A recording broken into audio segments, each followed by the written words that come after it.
Imagine yourself in a situation where you face insurmountable odds, in which life delivers one difficulty after another. Catherine's story begins like that. Catherine lives in rural Kisau. Kisau has no electricity, no running water, and no easy access to schools or medical services. Catherine's mother died after prolonged physical abuse by her father.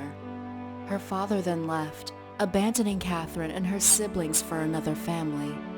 For years, Catherine stayed in her family home with her sister-in-law and her nephews. Her sister-in-law passed away, and Catherine's brother abandoned his children. Catherine has never been married and has 2 children of her own, a 12-year-old daughter named Irene and a son. Irene was born with severe disabilities after a delayed and complicated birth.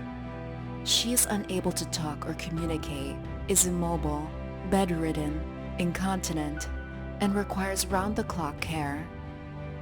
Catherine is the sole provider for both Irene and her son. They live in isolation. As a result, she has never been able to work regularly or do anything but care for her children.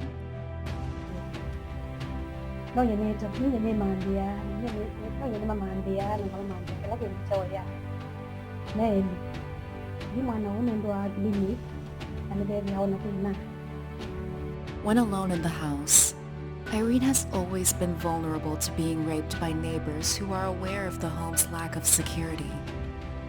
Catherine's priority was protecting her daughter, so even daily chores, such as washing clothes in the river or going to fetch water, were impossible. Irene lived in her own waste. Visitors could barely approach the house because the smell of feces and urine was overwhelming. Kithi Tokia Kimandi Women's Group saw the immense challenges that Catherine was facing and extended their generosity to her.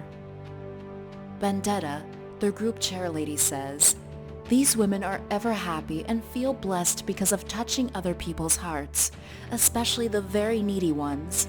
They give without expecting anything back." Even though Catherine could not contribute to the group, the women's group gifted her 2 rainwater catchment tanks. Now she has clean water to bathe Irene and wash her clothes. Her family has fresh water for drinking and cooking.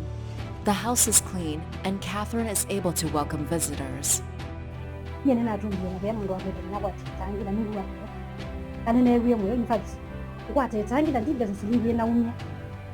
It's so wonderful. The group members bring food and provisions and provide social support. Vendetta has a special bond with Irene and works with her to enhance her communication skills.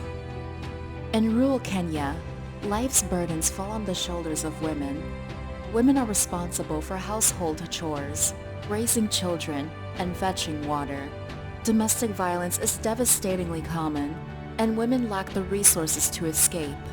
While there are men who care, many feel little responsibility towards raising their children or supporting their wives.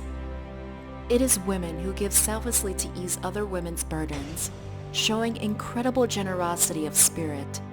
Women who are struggling to work to break the cycle of poverty still support women in dire need who cannot contribute or give back to the group. Over 20 years ago, Path from Poverty taught several women how to work together in groups. Women who had few resources and lacked opportunity learned how to empower themselves and uplift other women.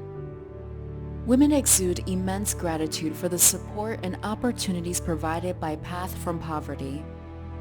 They often tell us they wish they had something tangible to give, and all they have is their gratitude. With a little support, the women make profound changes in their lives and communities.